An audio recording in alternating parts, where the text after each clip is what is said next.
Right, so we are live now. So welcome everybody back to the MC Real Life Chat podcast. Doing something a little bit different today. I've got my friend Lewis and colleague as well, who's been buzzing to come on the show, to be honest. So I thought, you know what, after Jay's interview last week, it'd be perfect timing to get you on. So obviously, again, we're going to really be speaking to like an everyday person about mental health and their experiences with it. So I will hand it over to you, Lewis. You can introduce yourself and then we'll go into questions and stuff. Oh, what are you doing to me, man? Right, so hiya. For anyone that doesn't know, my name's Lewis Walker. Hello, I've come here, you can all worship me.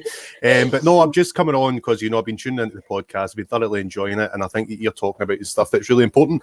What I'm going to actually do, by the way, Megan, apologies, I'm going to pull my blinds down because you can't see anything. Is that a wee bit better? That's better. Much better, awesome. So my name's Lewis, just coming on the podcast, just because it kind of...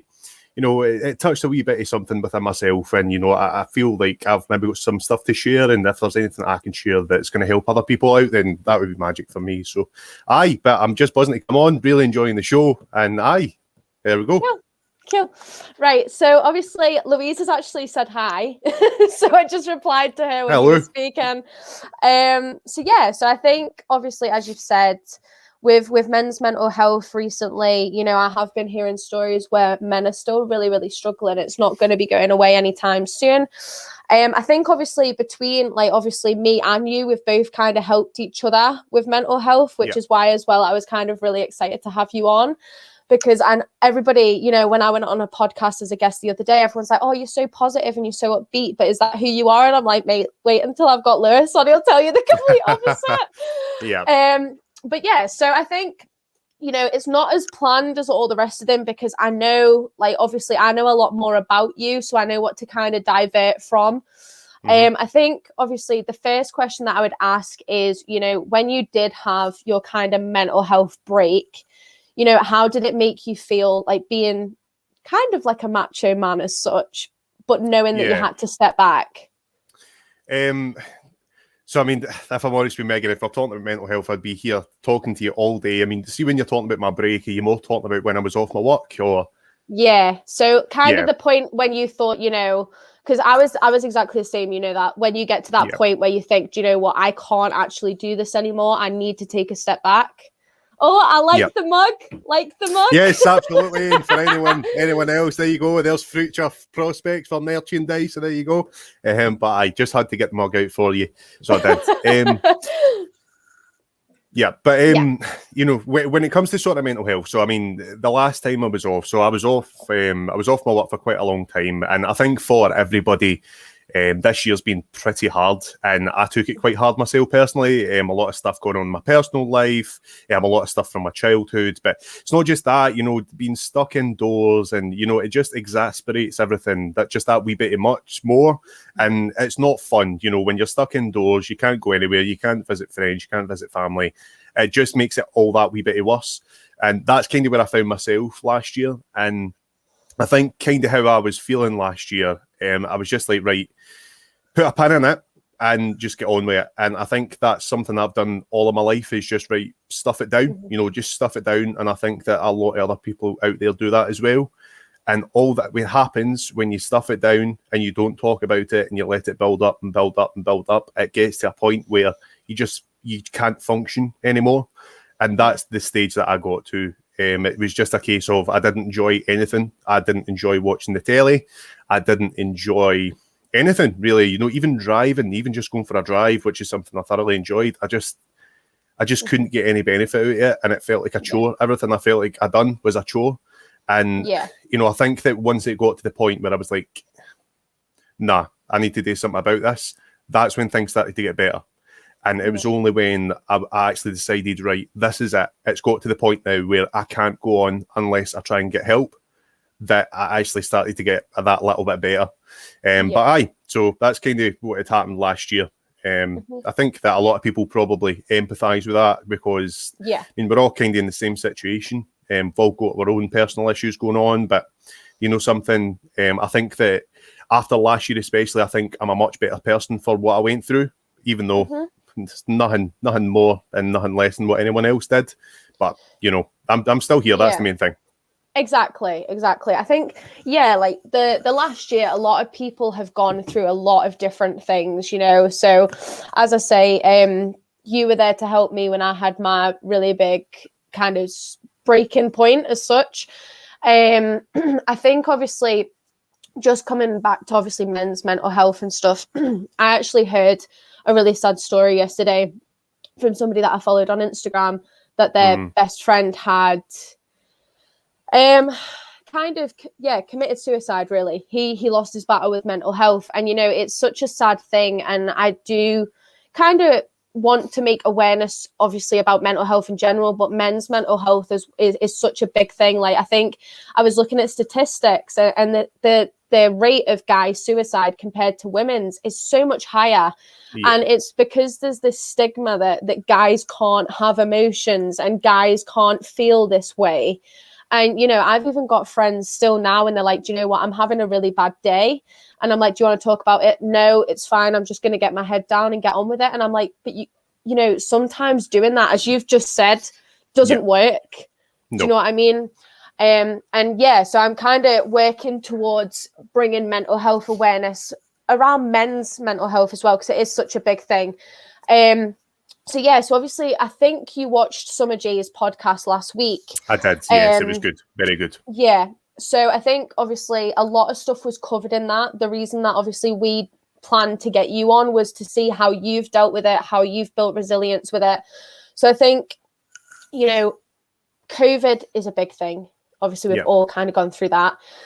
You know, you came back to work, you know, how have you been feeling since coming back to work after having the time off? Do you want me to be totally honest with you? If anyone knows me, I'm not going to, I apologise to any listeners that don't like profanity, but I feel fucking fantastic. And I'm not just saying that, like, I genuinely do. I feel fantastic. And I think that my life has started to, don't get me wrong, there's things in my life that I need to work on. And I mean, loads of stuff, for example, even just going to the gym, you know, stopping smoking, saving up a bit of money, just that sort of stuff, normal life stuff. But how I'm feeling within myself, I feel, I honestly, I can't lie, I feel great. Like, I feel really good. I feel like my life has, I don't know, it's almost genuinely, it's just like that. My mindset just all of a sudden just switched. And I don't know if it's maybe because I've taken a bit of time out and I've worked on problems that I've had for years and years and years that never really got dealt with. And I don't know what it's been, but, you know, whatever's happened, I feel fantastic. And I mean, like I say, there's things in my life that I wish would go better. Yes, of course.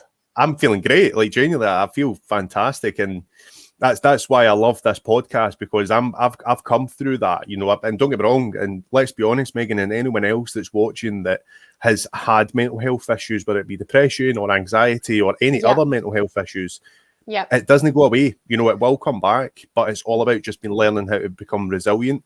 And I think that's kind of what I've learned how to do. And it's not a case of burying it down anymore. It's a case of, right, do you know something? I feel shit, and that's fine, you know? Yeah.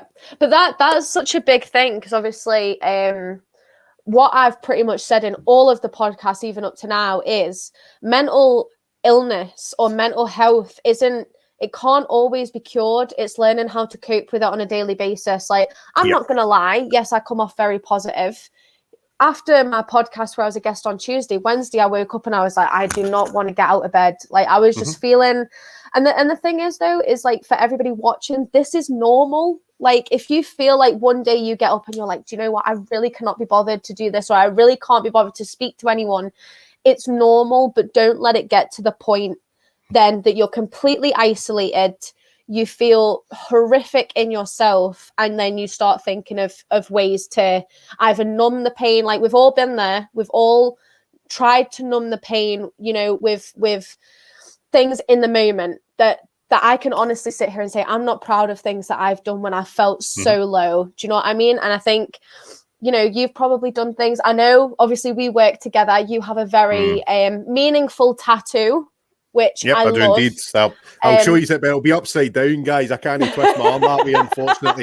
It's a candle for anyone that doesn't know. Yeah, so would you explain to people that are watching why you have a candle tattoo? Yeah, so I think for me, wait, I'll see if I can demonstrate this, because I think it's better when you can demonstrate it. Right, there's a lighter. Let's make sure it works. Yep, it works. Fantastic. Right, so all of my life, really, I've kind of struggled with mental health. Now, whether it's been because of, breakups, genetic issues, I can't really put my pin in it. I don't really know what's wrong. I think it's just something that's not quite right with my psychological makeup, and I think that a lot of people out there are like that. But I think that for me, when things get dark, it's almost like a wallow in it, and it's strange as anything, because I don't know if anyone else can kind of empathise with this, but although you don't want to feel like that, and although it is the worst place you can ever be in, you love it. And it's horrible to say, because it feels awful. It does. It truly feels awful. And it's almost like an addiction, feeling shit. When you feel shit, it feels like an addiction, because when you don't have that, what do you have? You don't have any excuse for feeling the way you're feeling. You just sit there and you make yourself feel awful. And I think that for a long, long, long time, I built this big wall up around myself, and it was feeling rubbish, and I would put this mask on. Megan, you'll know yourself, working with me, and I've got a mask that I put on, and I put it on with pretty much everyone. And sorry for any of my friends or family that's watching this. I'm sorry. The way I'm acting, that's a mask, mate. I'm sorry. You don't know me. You don't know me, mate. It's a big lie. I know. I don't worry. I'm not a serial killer or anything like that, by the way. Nothing like that. But I think that when it comes to sort of mental health, it's something that we do. It's almost like a safety net that we've got. But so the whole thing of the tattoo come around. Sorry, I'm diverging here, but You're okay. The whole thing with the sort of tattoo come in, because I was in therapy for a many number of years with a guy called Michael Moss. If anyone's interested in any stuff, then have a wee look online. Just type in Mike Moss, the Fifth Wave. Absolutely phenomenal. And his wee case study on there, I'm Jane, by the way, in case anyone does want to look it up. But pretty much what Mike done with myself is Mike was all about metaphors and walking through things, using metaphors, whether it be tangerine segments or could be anything at all. Mike would turn it into something. And I think with Mike, he helped me kind of understand myself, because he knew how my brain worked from working with each other for years, growing up. When I was like 13, 14, this is when I started seeing Mike, so he got to know me as I was growing into an adult. And I think that he started to understand the way that my brain worked and the way that I perceived things. And that was hugely beneficial for me, finding someone that truly could help. But I think that the whole thing with the tattoo, it really did come out of the whole metaphor thing. So I come across a quote one day. It's by St. Francis of Assisi. The quote goes, "No amount of darkness can extinguish the light of a single flame." So essentially, as long as you've got that little flicker of light within you, you can see your way out. You'll be absolutely fine and dandy, pal. Yeah. And that's kind of how that's illuminated with me. And a thing that I done, it sounds strange as anything, that I was away to Romania a little while ago, quite a few years ago, met a great number of great friends over there. But what I done is, I was half cut most of the time. I was absolutely steaming most of the time.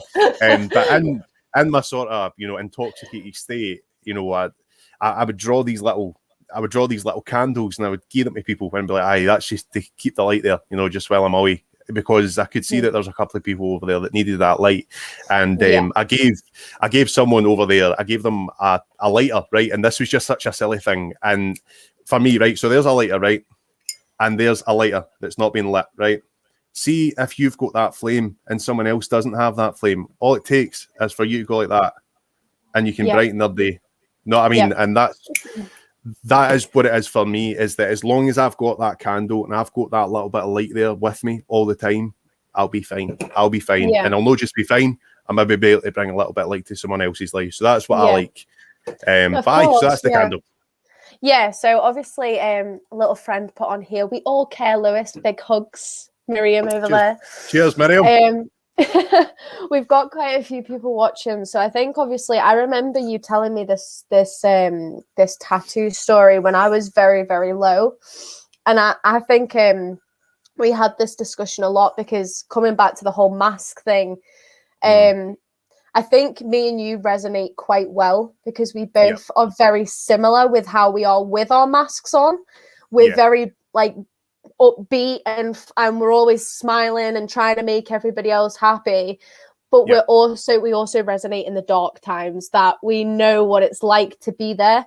I think, you know, I have wrote it down, Mike Moss, just so I can put it there you go on the thing at the end, so just in case anybody wants to look into it. But I think, you know, a lot of people who have mental health, like time off work and stuff, the first initial thing is anxiety about coming back, which, you know, I personally did have. Like, I the same as you, as soon as I came back from that break, I felt so refreshed. I felt so good, you know, keeping everything monitored and stuff.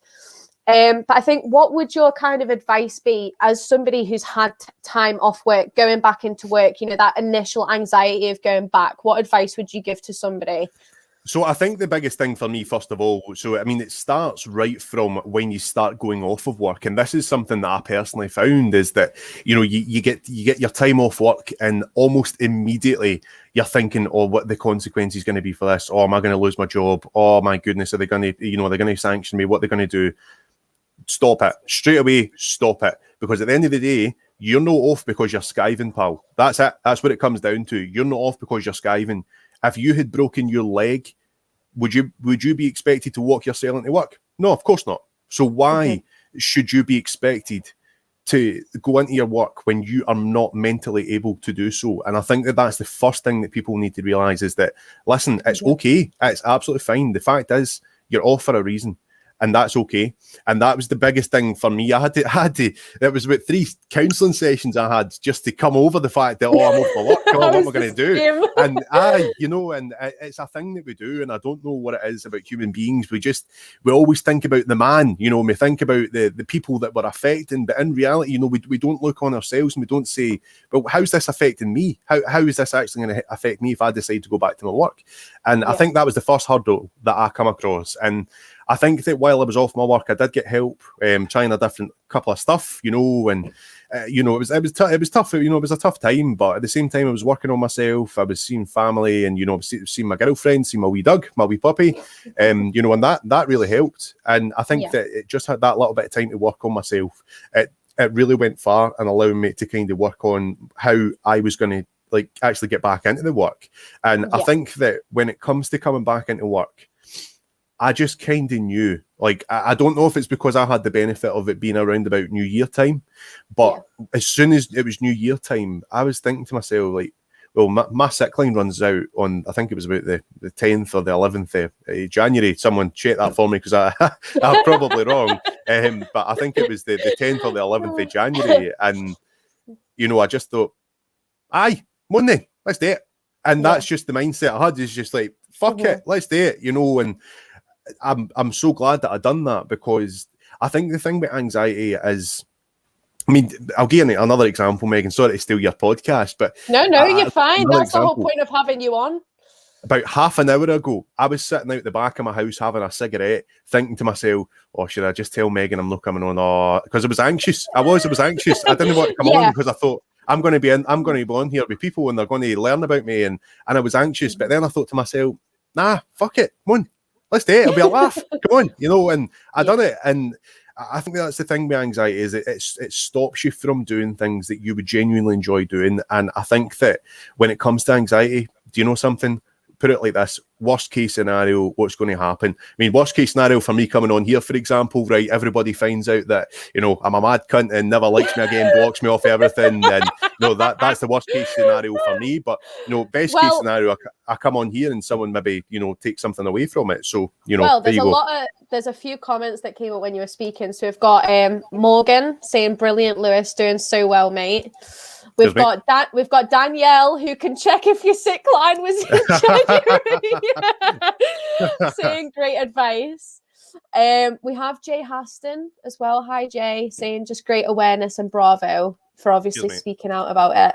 And let's have a look. We've got someone else just saying, hey, who's joining. So there is a lot of people who are saying good advice. They're not saying that you're mad with it or anything like that, right? But yeah, Danielle, if you can check his sick line and let us know. I promise you, I wasn't skiving me. I promise you. But yeah, so I think again, you know, anxiety is such a big thing that a lot of people do have. And as you say, with anxiety, it stops you from doing things. Like, I'll be honest, right? I had that bungee jump when I went away last year, and the anxiety on me was through the roof, right? I was bricking it, to put it politely. And see, after I did it, the adrenaline was amazing, and I could actually say, do you know what, I've done it.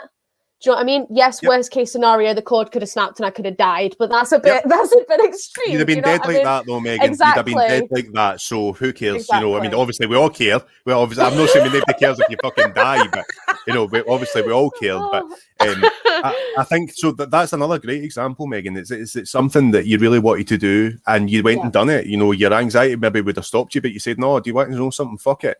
And you know, and it's a really awesome example, mate, because I think that too many of us stop ourselves from doing things, even if it's just getting out of bed in the morning to get a shower, even if it's just that, because they can't face looking at themselves in the mirror. There's a lot of people out there. I've been there myself. You know, I think that it's just a case of, do you know something? Just do it. Yeah. And I think, do you know what, that to me was obviously a literal thing, but even if you think of the metaphor of it, you are jumping into the unknown by breaking out of anxiety, right? Danielle's just sent loads of laughing faces. We've got obviously Stefan saying he's got social anxiety. I know a lot of people who have this, you know, where you cannot step foot out the house, or you can't speak to people. Obviously, in our job, we kind of have to speak to people on a daily basis. But personally, would you say that you've ever kind of dealt with social anxiety, or?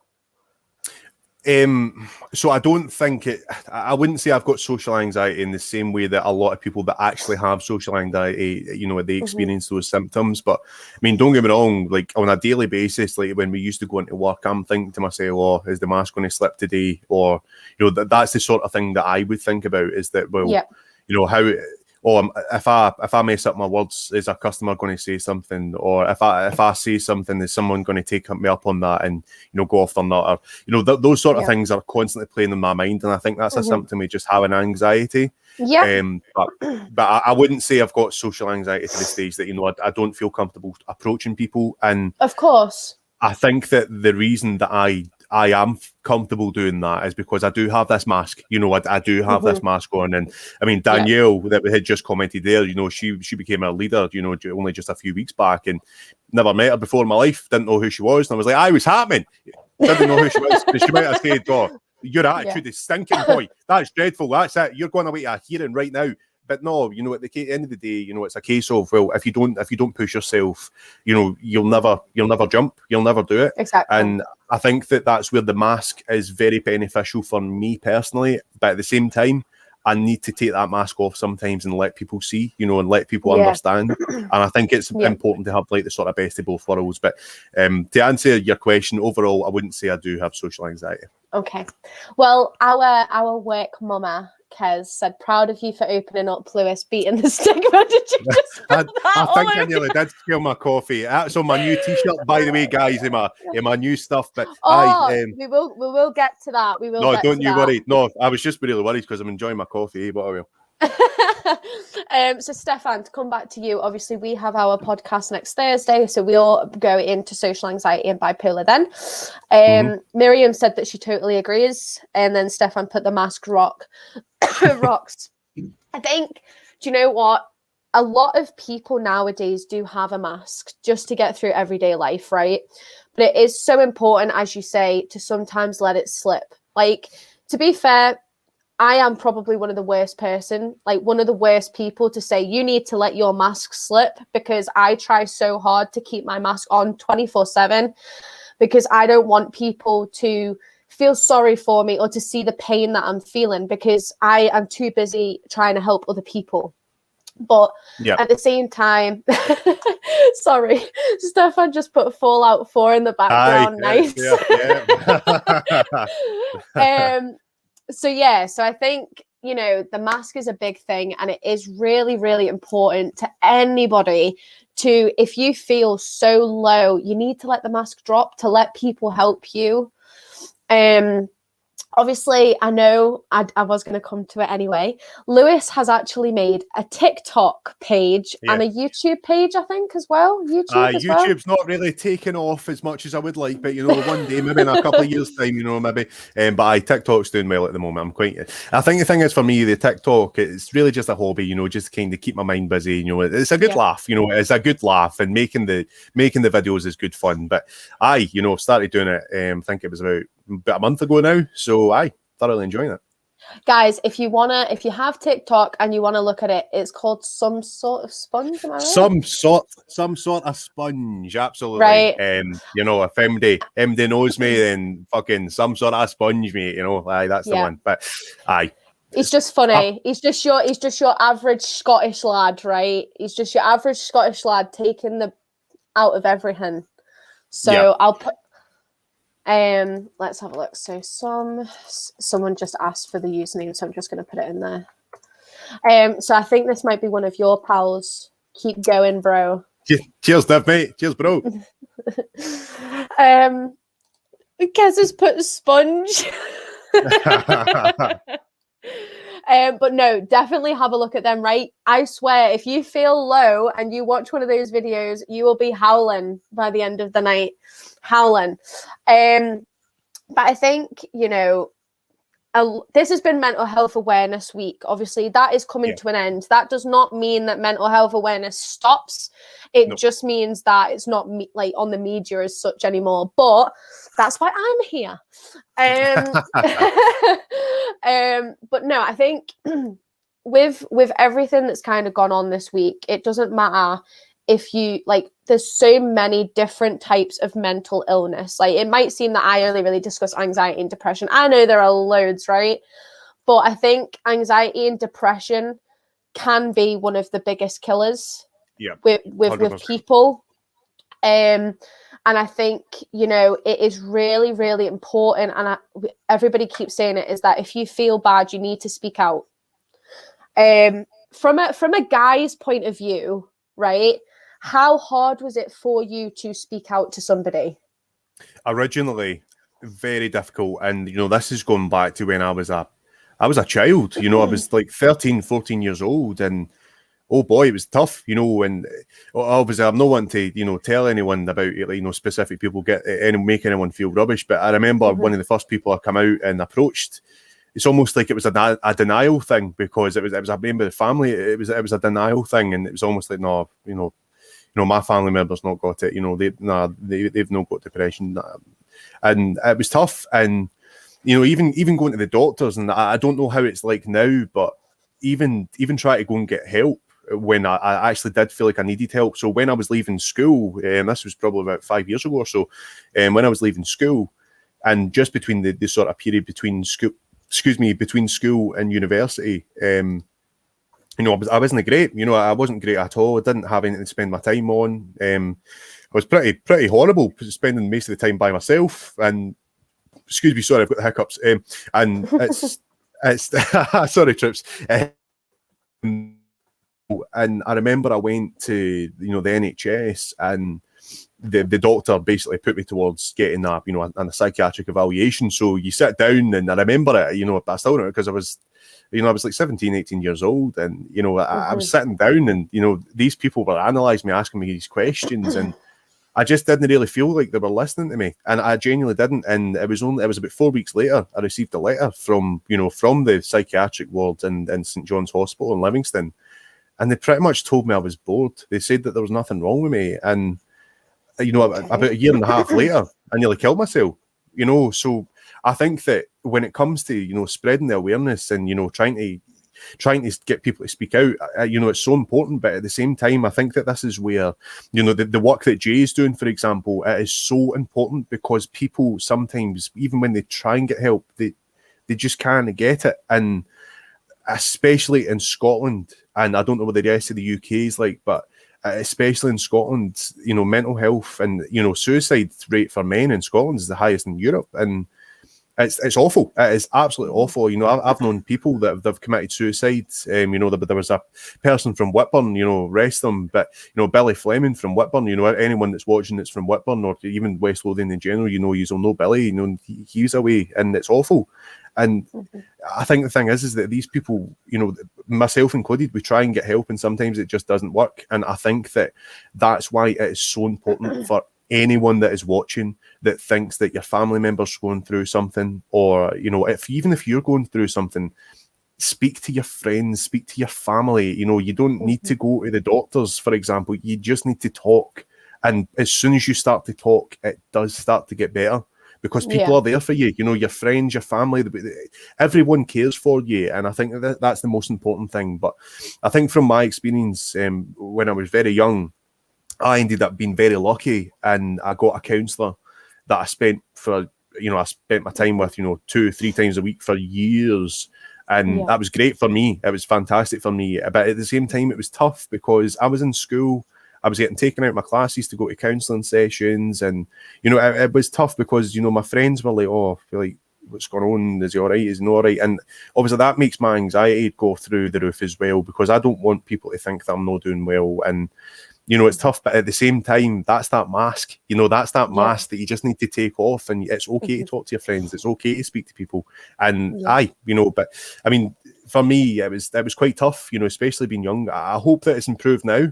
I really do, because that was quite a while ago now. But, you know, from my own experience, I think that things really need to be improved, whether it's through NHS or, you know, even just the stigma in general. I think it needs to be sorted out. Yeah, definitely. And I think obviously Kez puts this a lot on my podcast, is this is what has helped me. It's okay not to be okay. And, you know, that is a really small statement, but means such a big thing. Like when I came back from obviously my sick time, I used to get these bracelets, right? And they're called socks. Wait a minute. There we go. Right. But they come with a little card with them, but they have messages on them. Right, that's quite cool. So I got this one, and then I got, because I'm a stresshead, I got today I will not worry, right? And as daft as it sounds, right, I haven't got them on now, obviously, but as daft as it sounds, you know, if I'm feeling really rubbish, I'll put them on, and I don't know what it is. I think it's just the thought of me having something that has that message on it makes me feel better.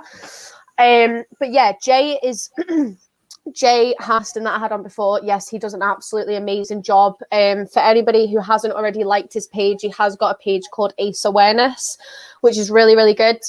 I'm currently in the process of becoming part of a WhatsApp group to help people who are struggling mentally and need somebody to talk to. And as well, obviously, I have my regular podcast on a Sunday starting from next week. To be a guest to actually discuss my mental health. So but yeah, so I think, you know, for anybody who knows you, you know, you are this bubbly person. Would you say that the mask is more for you, or would you say it's more for other people not to worry about you? So if I'm honest with you, that's a bit of a tough question, because I think it's a little bit of both. I think that when it comes to the mask, it's almost like that little bit of security for myself, because without that mask, what am I? You know, I'm going to be this this dreary sort of mopey. Like, who am I without this mask? Like, who am I? And I think that's tough, because then an anxiety that I have personally, you know, if I don't have that mask on, you know, I'm not putting that sort of face on that I'm happy and I'm feeling good and, you know, things are going great.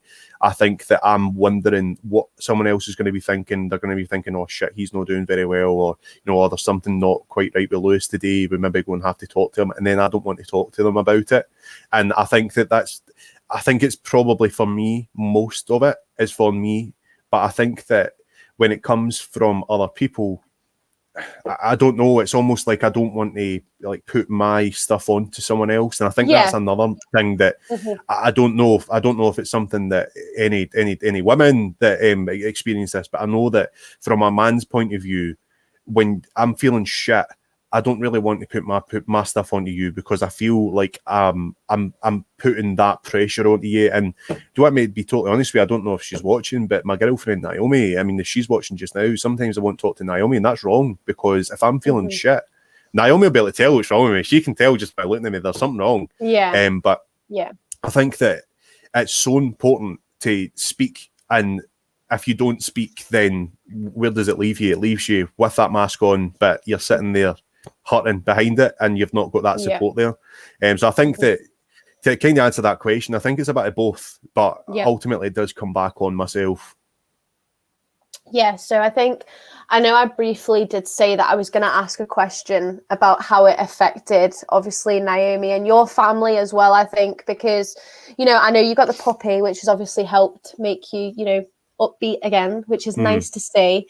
But obviously, when you were feeling quite low, how do you think it made Naomi feel? Because obviously a lot of people in here have partners that don't know how to help, or what kind of things, if Naomi did things, what kind of things do you think would help somebody in that position?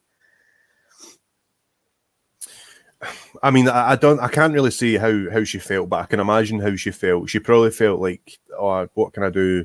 You know, you probably felt quite vulnerable, you know, because, you know, I'm a boyfriend, you know, I'm a partner, and, you know, but I'm wanting to be spending the rest of my life with her, and, you know, I'm hoping that she feels the same with me, and, you know, but I can imagine that she probably felt really horrible, you know, that she felt like really, really dreadful. And I think that the biggest thing that sometimes I was feeling is that I didn't really want to talk about it, but do you want me to be honest? And this is me taking away for the big macho, you know, big ginger bearded cunt, you know, this is me taking away from it entirely. Do you want me to be totally honest with you? I think that when I was feeling low, I just wanted a fucking cuddle. I did. Like, I just wanted a fucking cuddle, man. And, you know, I still feel like that. And, you know, I think that when your partner is feeling like that, and I think it's just important to be there for them, even if they don't want to talk. Just be there, because having you there,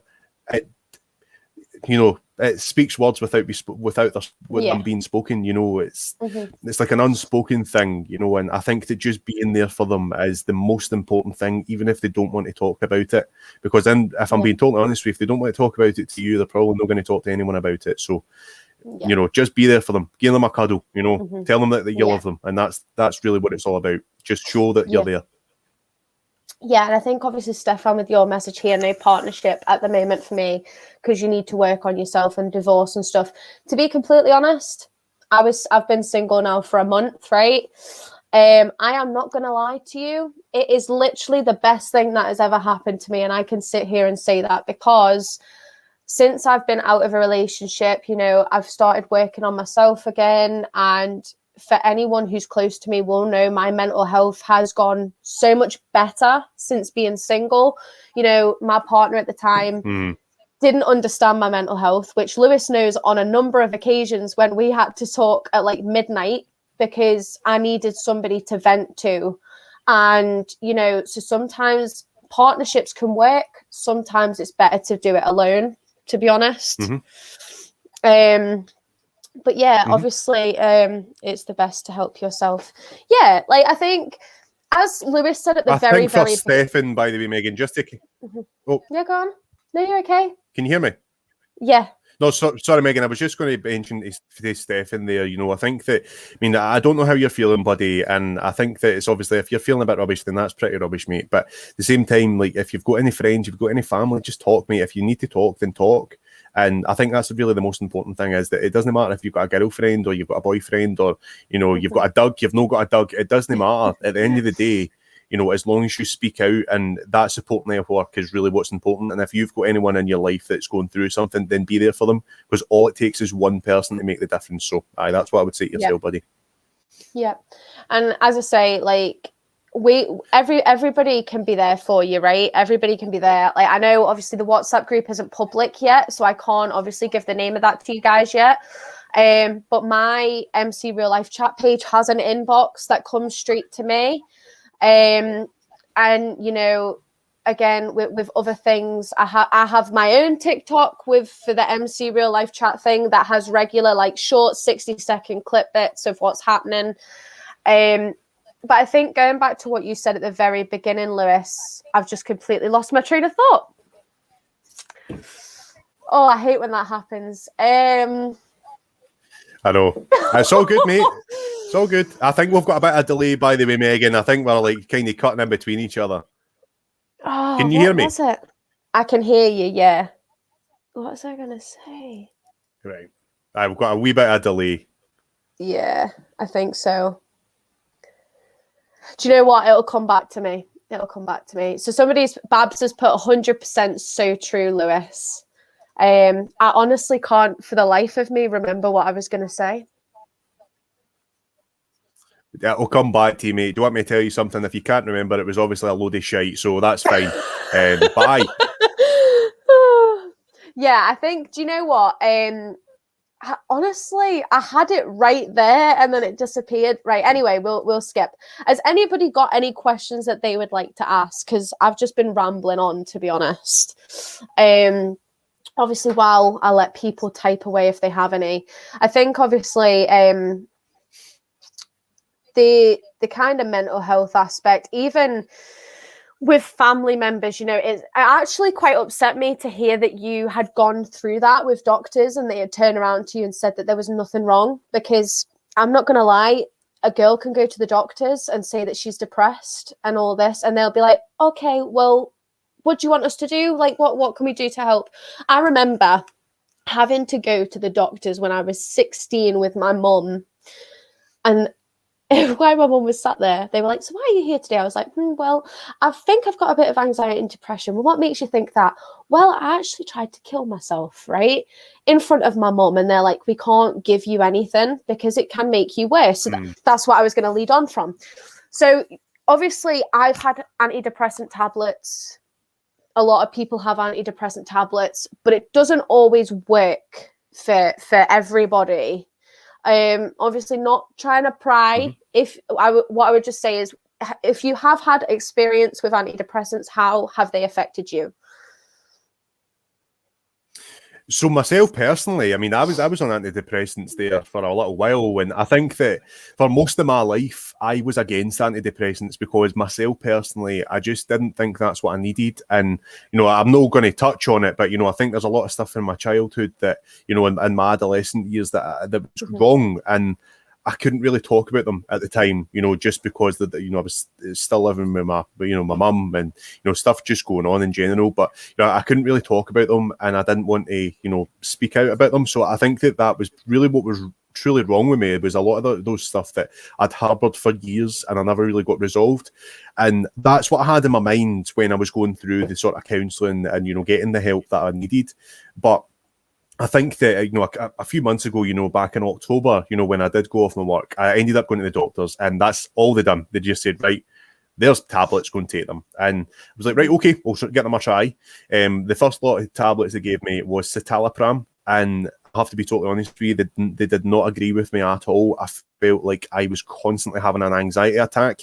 My heart was constantly bursting out my chest. And it was like heart palpitations, you know, I constantly felt like my chest was going to explode. And that's okay. Yeah. That's something that happens with some people with citalopram. So, you know, I spoke to the doctors. That was after about 3-4 weeks of using them. And I spoke to the doctors again. Right, okay, we'll try you on sertraline. So, you know, 100 milligrams of sertraline. There you go. Tried that for months, you know, about 2 months I tried that for. And nah, no difference at all. I still felt just as bad. I was going to therapy in the meantime while getting the antidepressants. And that, when I was going through the therapy, that's when I started really talking about stuff that I'd held in for so many years. And I think that's when I really, truly did start to get that little bit of help and that little bit of sort of relief that I needed. But I still kept taking the sertraline. You know, I've just kept on taking it, and if I'm being totally honest with you, it did not do anything for me. If anything, I felt like it gave me sore heads when I didn't take them. This was after months of taking them as well. So this was after about 3-4 months of taking them, and I had no difference whatsoever. I didn't feel any different. The only difference that I had is if I forgot to take them one day, and it got from, you know, I usually took them in the morning. So if it got until like sort of dinner time, my head would be pounding and I would start to be feeling fluish. And as soon as I took it, it would go away. So, you know, it's withdrawal. And I think that other than that, that's the only difference I've really noticed with them. So myself personally, I stopped taking them. And do you want to know something? That's okay. And I think that for me personally, they just didn't really work for me. And that's okay. That's fine. Yep. Yep. And I think that for a lot of people that does happen, but at the same time, for a lot of other people, you know, I mean, I really should have consulted the doctor, if I'm honest with you. And you should have done the same as well if you didn't already do so. But yeah, but I think the thing is that, you know, you can get help in a whole number of different ways. You don't need to go and take some medication, you know, you don't need to do that. You don't even need to talk to someone if you don't want to. You know, if medication's the way that you want to go, then, you know, if the doctor agrees with you, then batter in. End of the day, talk to your doctor, talk to the people that are the experts, because I'm not an expert, I'll tell you now. I probably should have went straight to the doctor when I thought about stopping them. I felt like I had the fucking flu for about a week after I took them.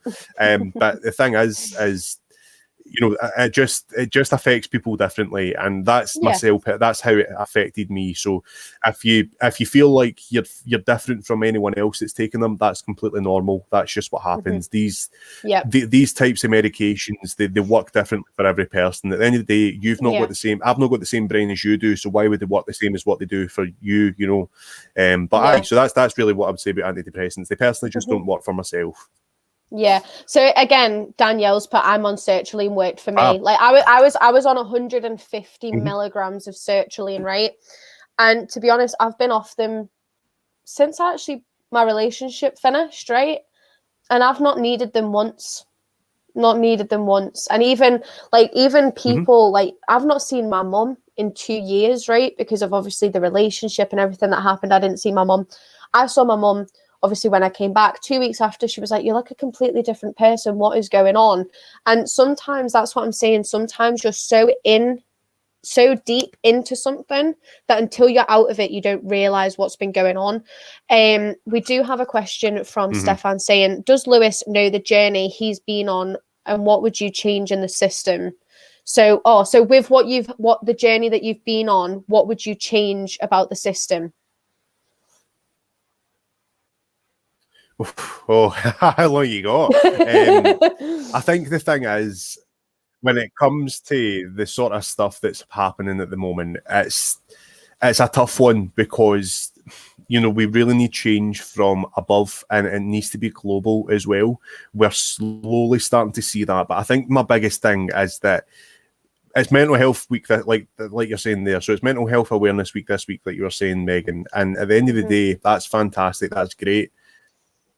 Ultimately, it shouldn't matter. Every single day, every single year should be Mental Health Awareness Day. And it's a case of, well, do you know something? There's a problem. Let's fucking fix it. And I think that, especially in Scotland, I think that we're starting to see change, and whether it just be community, you know, people in the community are starting to really understand that, do you want to know something? This isn't just him being lazy. This isn't just him not getting out of his bed. It's not just him that's not tidying up his room. Do I tell you something? This boy's fucking ill. There's something wrong with him. Right, come on, let's go and get help. And I think that it's starting to get out that, you know, when you're feeling like that, and when your family are feeling like that, I think that people are starting to recognise that it is a problem.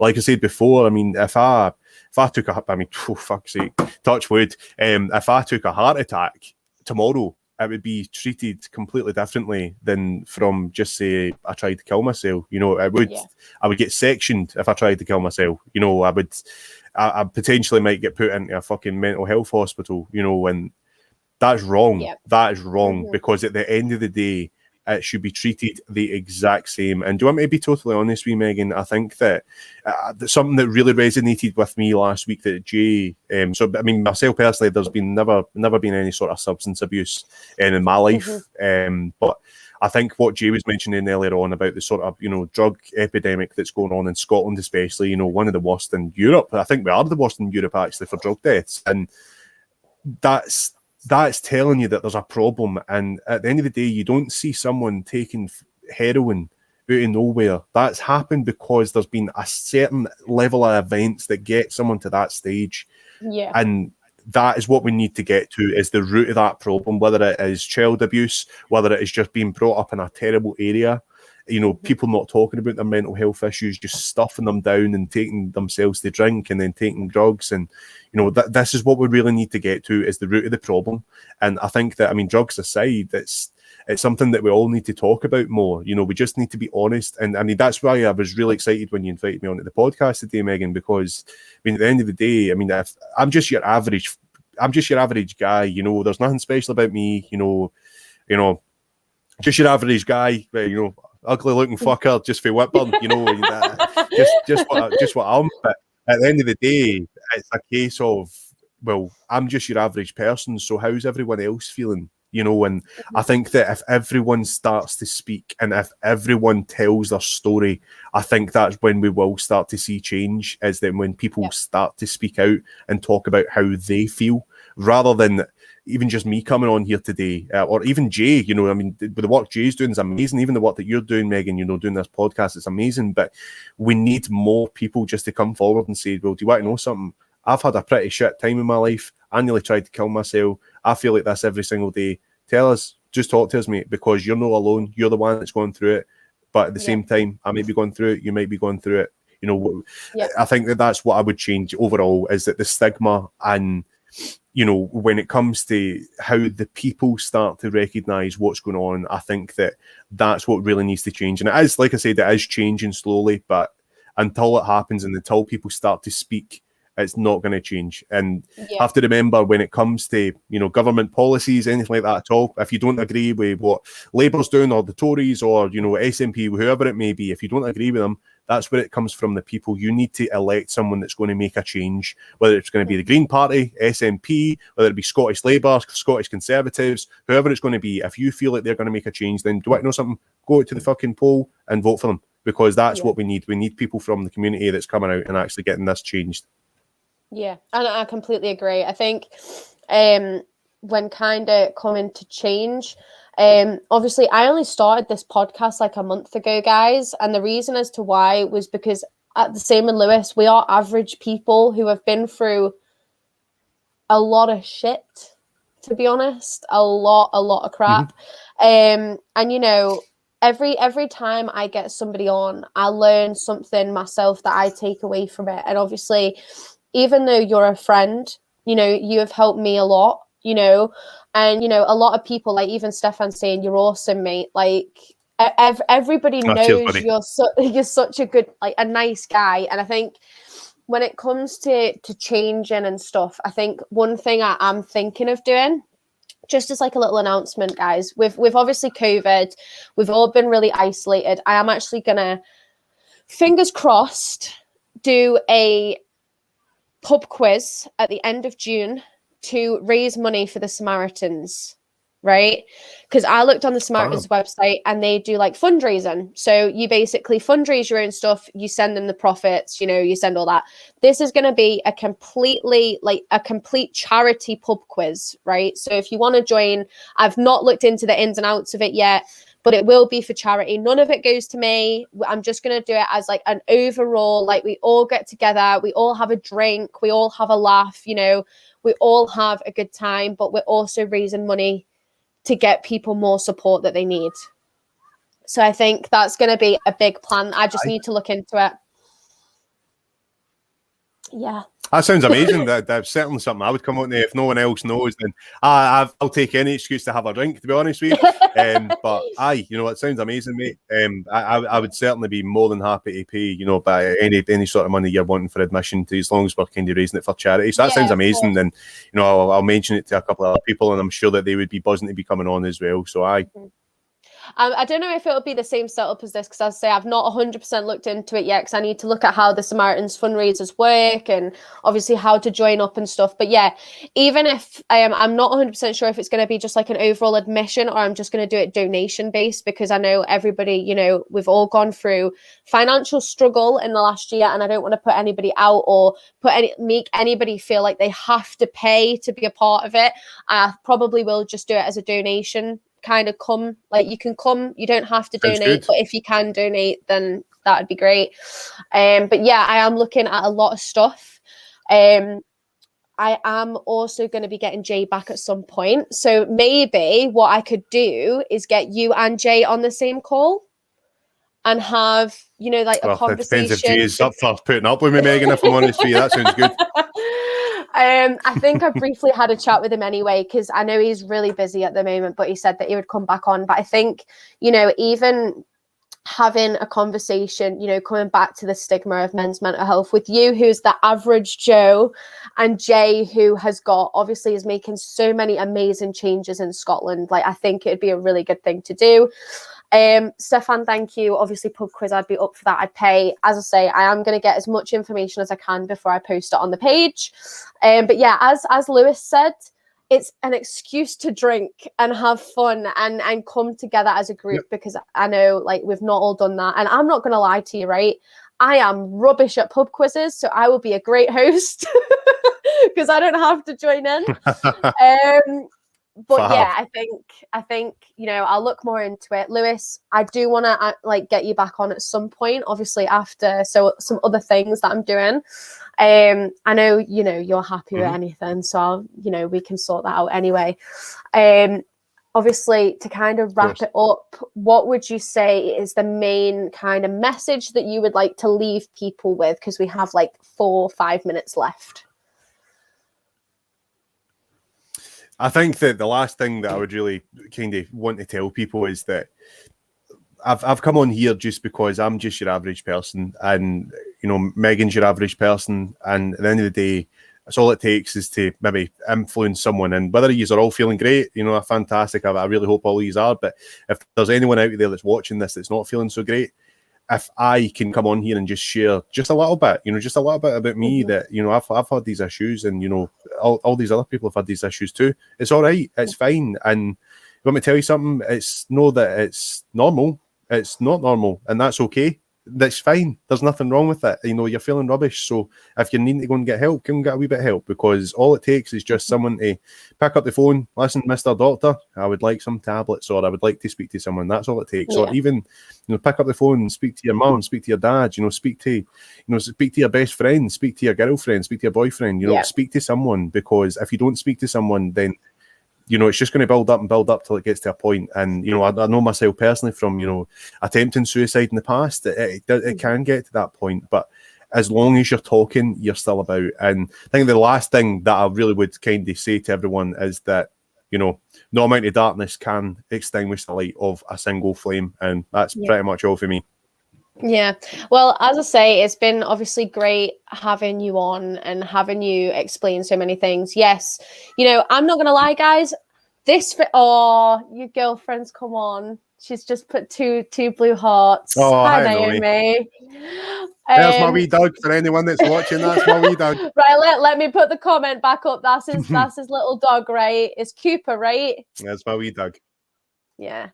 It's Copper. Yeah, Copper. Copper. I thought it was Copper, but I was like, I don't want to get this wrong, but I got it wrong anyway. I think obviously for everybody, you got it wrong. I did.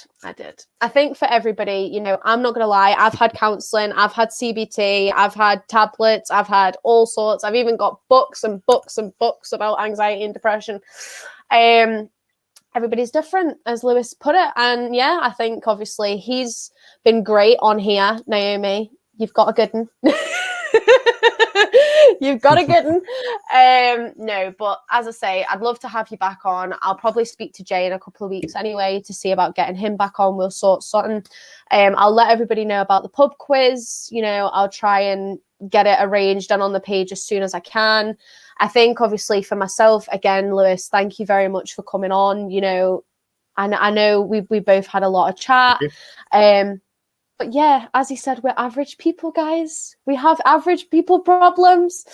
But yeah, it's so important, guys, to speak out, right? Please do not let yourself get into that dark hole and not have any help. My messages are always open on the page. Even if you want to message the personal page, that's fine. I'll pick it up. Not going to lie, I'm not a complete mental health trained person. But if you need somebody to listen to you and to talk to you, then I will help as much as I can or lead you in the right direction to do so. But apart from that, I will let you go, right? Okay, thank you, everybody, for joining. I hope to see you all next Thursday when we speak to Stefan about bipolar and other social anxiety and stuff. Yeah, and I hope everybody has a lovely rest of their Sunday. All right. Thanks Bye, again. guys. Thanks again for having me on, Megan. See you later. Oh, no worries. Bye.